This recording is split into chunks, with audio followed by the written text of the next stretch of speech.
Have you ever stood in front of the mirror on a quiet morning, the light filtering softly through the curtains, brushing gently across silver strands of hair, and found yourself pausing as your fingers touched the last button on your shirt? Not because it didn't fit, not because it was too old, but because in that still moment, a quiet question rose inside you. Gentle but undeniable. What is this outfit saying about me? When we were younger, clothes were about function, about getting to work, blending in, keeping up. But as the years pass, something shifts. What we wear no longer just covers us. It introduces us, without a single word. And sometimes, without meaning to, our clothes begin to speak stories we never intended to tell. Maybe they whisper that we're tired, that we've stopped caring, that we've let go of something we once held tightly, even when that couldn't be further from the truth. We think we choose our clothing, but in many ways it also chooses how the world sees us. And that's when the quiet misunderstandings begin, the ones no one talks about, but we feel deep in our bones. If you've ever walked into a room and noticed someone's eyes flicker over you, then quickly look away, as if they just read something about you that you never wrote, then you know, we can't always control how people look at us, but we can choose what they see when they do. And it starts with the little things, the fabric that hugs your shoulders, the color of your sweater, the shoes that carry your steps, or that belt you've worn for 15 years without question. So today, I want to share 8 quiet signals, small choices in clothing that can unintentionally tell the world a story that's not truly yours, not to make you anxious, but to help you be aware, to remind you that you still have a say in how your presence is felt, and most importantly, to protect the quiet dignity you've spent a lifetime building. It always starts the same way. It's just something casual, we tell ourselves. Just a quick trip to the store, or it's only the community lunch. We reach for whatever's easiest. A top that's soft but synthetic. Pants that stretch but don't breathe. And before we know it, what was meant to be simple starts saying something unintended. Let me tell you about 2 women, Evelyn and Ruth, both in their mid-70s, both wise, kind, and quietly elegant in their own ways. They meet one Thursday afternoon for a casual lunch at the local center. Evelyn wears a light cotton blouse, structured enough to hold its shape, but soft enough to sway with each breath she takes. It doesn't sparkle or cling. It simply exists in harmony with her. Ruth arrives in a newer top, synthetic, shiny, picked up on sale. It catches the light with every step and clings just a little too tightly in places she hadn't noticed in the mirror.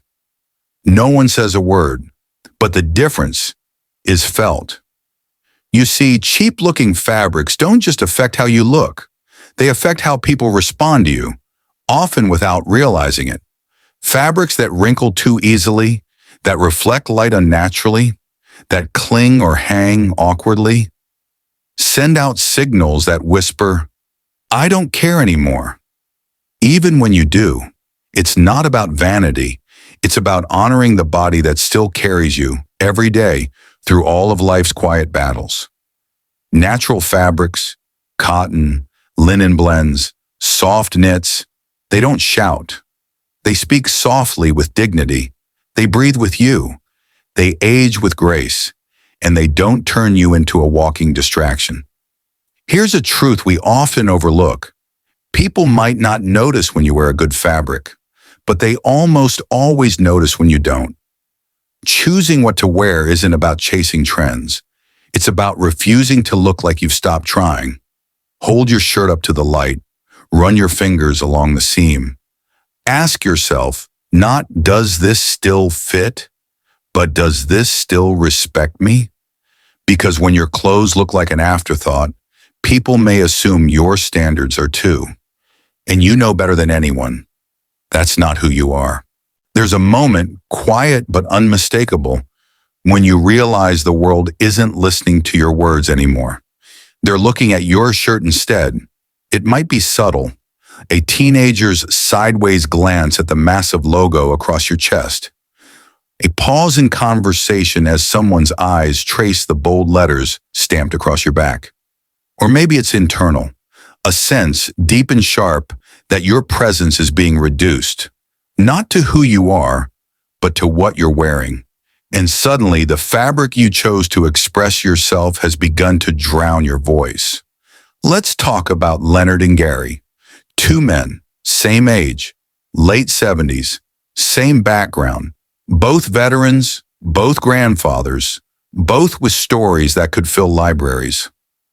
Leonard walks into the cafe wearing a muted pullover in soft gray, the kind that doesn't draw attention, but somehow makes you want to sit beside him. Listen.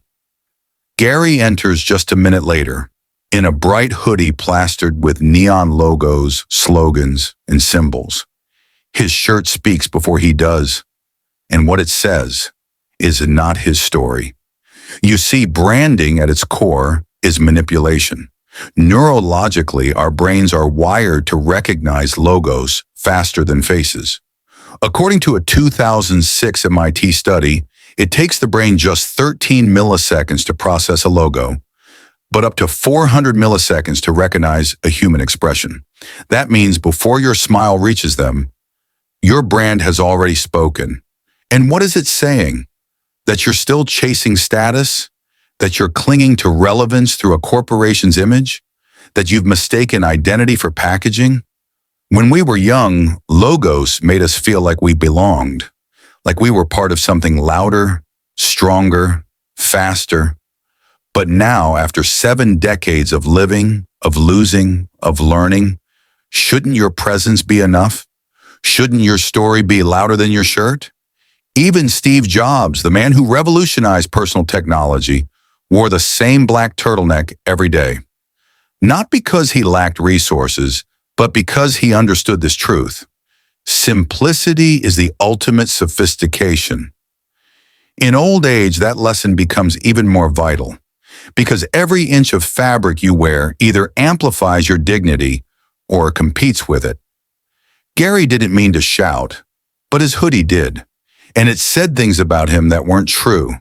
It distracted from the wisdom in his eyes, the quiet strength in his posture, the depth in his memory. You don't need a logo to stand out. You've lived through wars, movements, inventions, heartbreaks, and revolutions. No brand on earth can match that. So the next time you reach for something with a name larger than yours, pause. Ask yourself, is this helping me speak or is it speaking over me? Because what makes a person unforgettable isn't a symbol on their chest. It's the presence in their voice, the calm in their gaze, the gravity of their silence. And when you stop letting brands define your image, something remarkable happens. People finally start seeing you, not just as someone older, but as someone wiser. And so we return to the mirror. After the fabric speaks, after the logos shout, there is something else, more subtle, more dangerous. Not loud like branding, not cheap like synthetic shine, but something that erodes the self quietly, like water softening stone. Clothes that no longer fit the life you're living. There's a kind of heartbreak that doesn't come from lost love or missed opportunities. It comes from standing in front of the closet, pulling out a favorite shirt from 20 years ago, and realizing that your body, your story, your truth has moved on. But the shirt hasn't, and neither have you. You button it anyway. Maybe it's a little tighter now, pulling across the chest, clinging at the belly.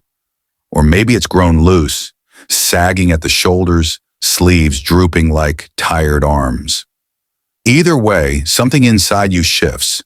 And not in a good way, because ill-fitting clothes don't just distort your shape, they distort your reflection. Let me tell you about Daniel. He was once a builder of homes, of friendships, of dreams. At 76, his hands still bore the quiet language of labor, thick-knuckled, steady, honest.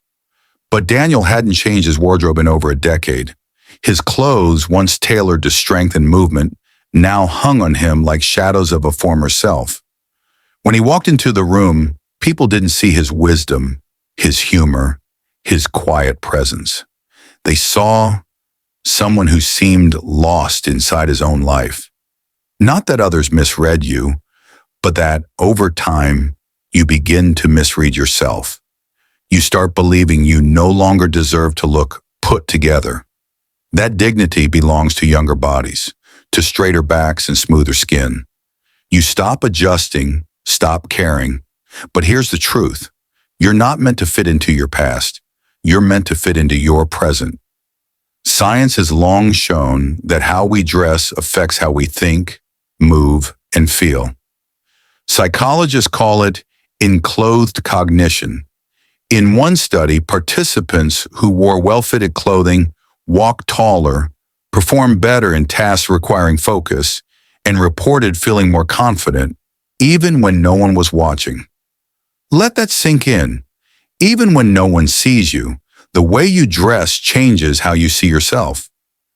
So here's the warning, whispered gently but firmly. Every time you wear something that doesn't fit, too tight, too loose, too not you anymore, you reinforce a message to your soul. You're not worth adjusting for. Maybe it's time to let go of the jeans that remember a younger waistline, or the blazer that once impressed but now restricts your breath. Maybe it's time to acknowledge that growth doesn't always mean bigger dreams. Sometimes it means softer forms, slower days, and clothing that moves with you, not against you. Because when your clothes fit your present life, something beautiful happens. You stop performing and you start being. You walk steadier, you sit straighter, you smile easier. It's strange, isn't it? How something so small, so low to the ground, can carry such weight. Shoes. We rarely think about them. We put them on out of habit, barely looking. And yet every step we take is shaped by them. Every impression we leave, on the pavement, on others, on ourselves, begins from the ground up. But what happens when those shoes, those quiet companions of 1,000 walks, begin to fall apart? Let me take you to a moment. A sidewalk, a market. An elderly man, Harold, walks slowly between the fruit stalls, nodding at neighbors, smiling at children. His posture is proud, his spirit intact. But look down, and you'll see what others are already whispering in silence. His soles are splitting, his laces are frayed, his shoes are tired. So tired, they're telling a story Harold never meant to share. And that's the tragedy. Not the shoes, but the message they send. You see, worn-out shoes do more than expose aging feet. They betray the care we once gave ourselves, the small rituals of dignity we used to hold dear. And perhaps even more dangerous, they become proof to the outside world that we've stopped showing up for ourselves. Science has long told us how outer order affects inner peace. A study from the University of Kansas found that people form first impressions within 10 seconds of seeing someone, and shoes are one of the top 3 visual cues that shape those judgments. Not face, not posture, shoes. And what do worn shoes say? They say, I'm too tired to care. They say, I haven't been seen in a long time. They say, I'm shrinking slowly beneath my own memories. But you are not shrinking. You are still here. Your story unwritten in many ways. And your steps still matter. Don't let the condition of your shoes become the condition of your spirit. Daniel, the same man we met before, once told me this after a fall. I didn't trip because I'm old. I tripped because I kept trusting shoes that had stopped caring for me. That fall broke his wrist. But what hurt more was the realization that his neglect had spoken louder than his wisdom. This is not about spending money. It's not about being stylish. It's about honoring the foundation of your body, the literal support beneath every decision, every visit, every walk into the world. Because worn out shoes don't just wear out your feet, they wear down your confidence. One quiet crack at a time. And here's something more pressing: safety. Slippery soles, flattened arches, no support. These aren't just fashion flaws. They are invitations to injury. And for someone in their 70s or 80s, a single fall can change everything. You deserve more than that. You deserve shoes that carry your weight with care, that hold you steady as you rise each morning and remind the world, I'm still standing. So take a moment. Look at your shoes. Not just how they look, but how they feel. Do they support you, or are they silently undermining you? Because when your shoes are strong, you move differently. You enter rooms with more confidence. And even before you speak, the world sees someone who hasn't stopped showing up. Sometimes the heaviest things we carry aren't the years behind us, or the aches in our joints, or the quiet griefs we've learned to live with. Sometimes the heaviest things hang from our wrists, sit on our noses, cling to our shoulders in silence. Accessories, a watch that hasn't ticked since the Clinton administration. A pair of glasses so thick and dated they feel more like armor than clarity. A handbag whose straps are patched, restitched, worn like the memory of a better decade. We don't wear them because they're beautiful. We wear them because they remind us of something or someone we haven't let go of. Let me introduce you to Alice. She's 74, elegant in spirit, gentle in tone, with a laugh that sounds like soft wind brushing over pages of an old book. But Alice never goes anywhere without her canvas bag, faded blue, torn zipper, cartoon prints half peeled from sun and time. It was a gift from her daughter, a daughter who now lives oceans away. Every time Alice reaches for that bag, she feels closer to a chapter of life that once made her feel radiant, needed, alive. And yet, when she walks into a room, no one sees a sentiment. They see the bag, old, tired, childish. And without a word, something in the room quietly shifts. The respect she deserves becomes tangled in misperception. Not because she changed, but because her accessory told a story that no longer matched who she is today. There's a name for this.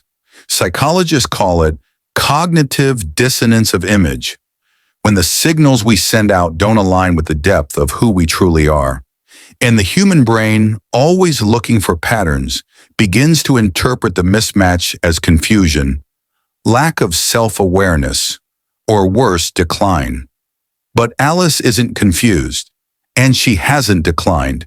She just hasn't looked at her bag, not really looked at it, in over 10 years. And that's the danger, not in being sentimental, but in confusing memory with identity, in thinking that holding on to a thing means holding on to a person, but you are not your past. You're not your purse or your watch or your glasses. You are the story that still unfolds when you step into a room, gracefully, confidently, quietly commanding presence. So here's the gentle invitation. Choose one item, just one, a belt, a pair of earrings, a wallet. Ask yourself, does this reflect who I am now or who I was when I stopped paying attention? Because accessories, like time, should evolve with us, not weigh us down. When you replace a cracked frame with something softer, something that suits the contours of your face today, not 10 years ago, you're not erasing history. You're honoring the present. When you let go of a bag that belonged to yesterday, you're making space for a new story to carry you forward. And the beauty, the moment you choose to update just one thing, you reclaim something larger than style. You reclaim your presence. There's a kind of loneliness that's harder to name. It doesn't come from being forgotten. It doesn't come from being alone. It comes from walking into a room, heart open, smile wide, and being quietly misunderstood. It's the kind of loneliness that lingers when people chuckle politely at your t-shirt, but avoid real conversation. It's what happens when a lighthearted print chosen in innocence, becomes a mask that hides your depth. Let me tell you about Linda. She's 78, vibrant, sharp, the kind of woman who remembers every detail from stories told decades ago. She once taught literature, could quote Frost and Baldwin in the same breath, and still lights up at the mention of a well-crafted sentence. One Saturday, Linda wore a t-shirt to her niece's birthday party. It was bright yellow, loud, and on the front, a cartoon taco with eyes, arms, and a speech bubble that read, "Let's salsa." The children giggled. The adults smiled awkwardly. But when Linda tried to strike up a meaningful conversation, something odd happened.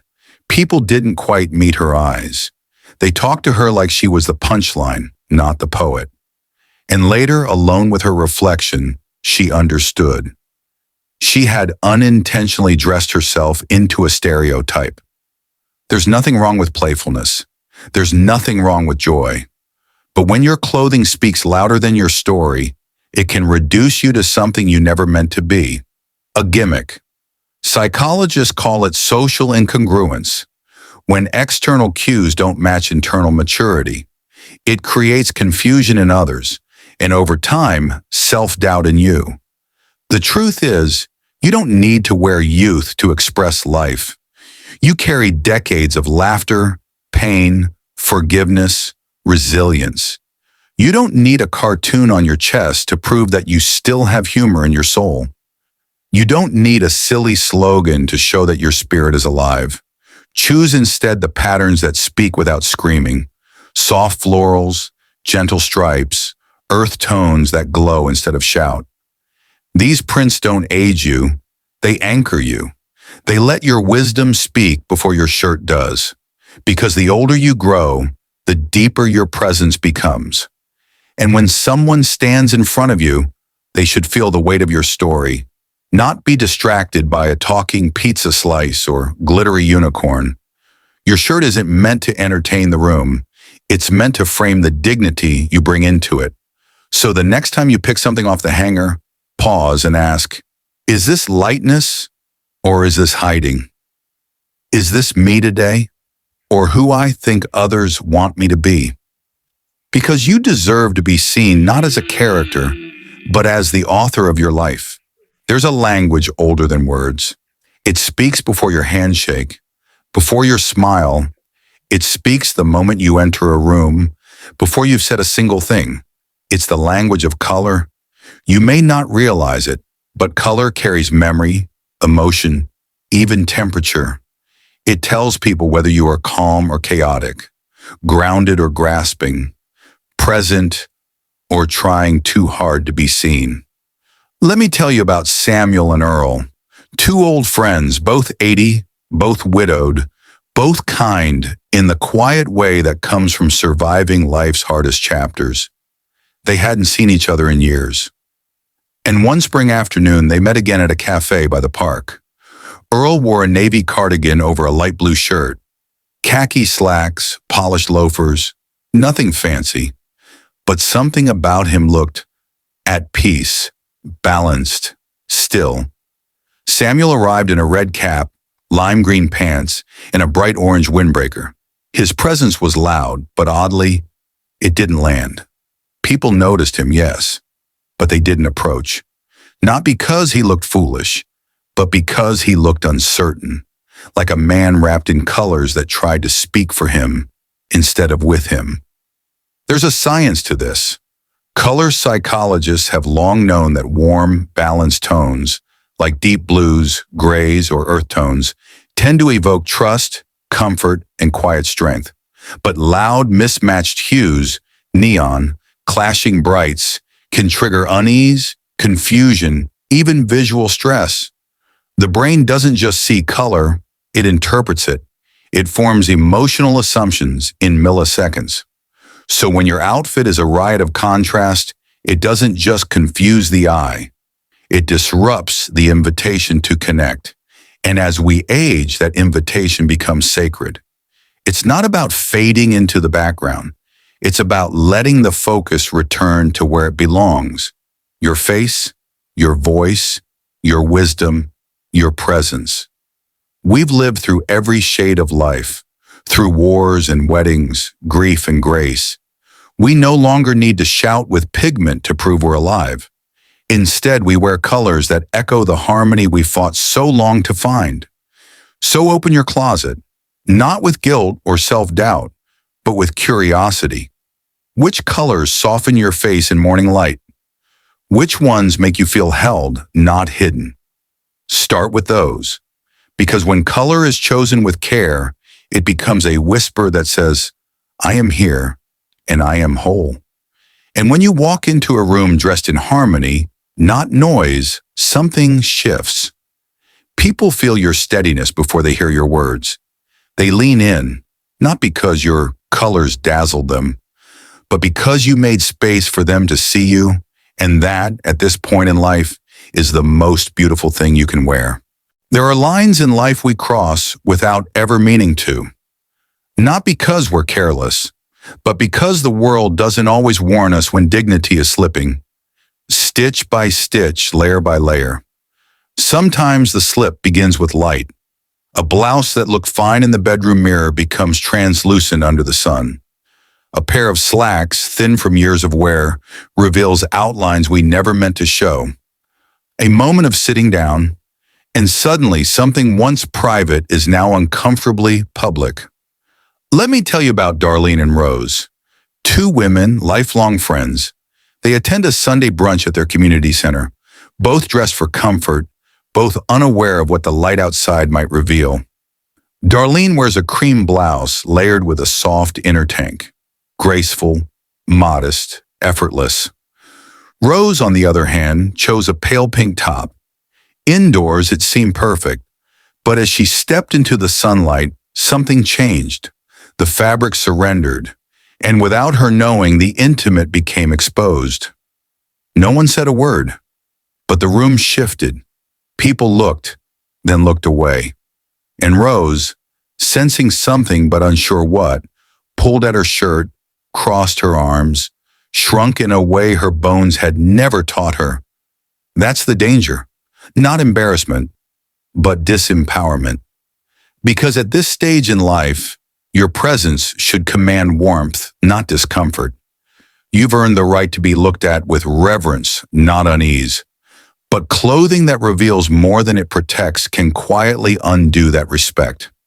There's a deeper truth here, and it's not about modesty, it's about control.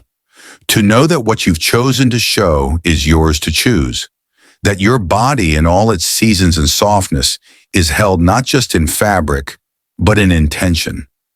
Studies in human perception show that accidental exposure changes not only how others see you, but how you feel about yourself. Even fleeting moments of vulnerability can lower confidence, heighten self-consciousness, and shift the way you carry yourself for hours afterward. And yet the solution is so simple: awareness, preparation, intention. Hold your blouse up to the light. Sit, stand, bend. Test your outfit the way life will. Choose undergarments that blend with your skin, not clash with your clothes. Use layers not to hide, but to honor. Because your clothing should never steal the attention from your voice, your stories, or your grace. It should never betray the quiet power you've spent a lifetime building. And when every layer respects your story, you walk taller, not because the world sees you differently, but because you do. So now you've heard them all. 8 small choices that don't just change how we look, but how we're seen. And deeper still, how we see ourselves. This wasn't about fashion. It wasn't about rules or trends or impressing strangers. It was about something far more sacred, the quiet, unwavering dignity that comes from still showing up for yourself, long after the world has stopped asking you to. Because here's the truth most people don't tell you. Growing older doesn't erase your presence. It deepens it, but only if you protect it. Every cheap fabric that clings in the wrong places, every oversized logo that shouts over your voice, every ill-fitting sleeve or worn-down shoe, every outdated accessory, childish print, clashing color, or see-through shirt, they're not just little things. They are signals. They are stories. They are choices that either honor your wisdom or bury it under noise. And the world is already so full of noise. But you've earned stillness. You've earned grace. You've earned the kind of presence that walks into a room without needing to say a word and still shifts the air. So here's the question, the only one that truly matters. What story do your clothes tell about you before you even speak? If the answer doesn't match your heart, then let today be the day you change it. Start small, replace one thing, adjust one sleeve, let go of one piece that no longer belongs to who you are now. Not to chase youth, but to protect your truth.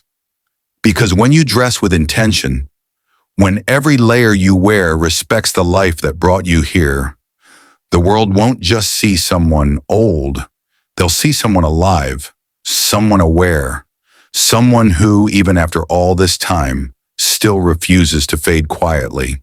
And that is the most beautiful thing you can ever wear.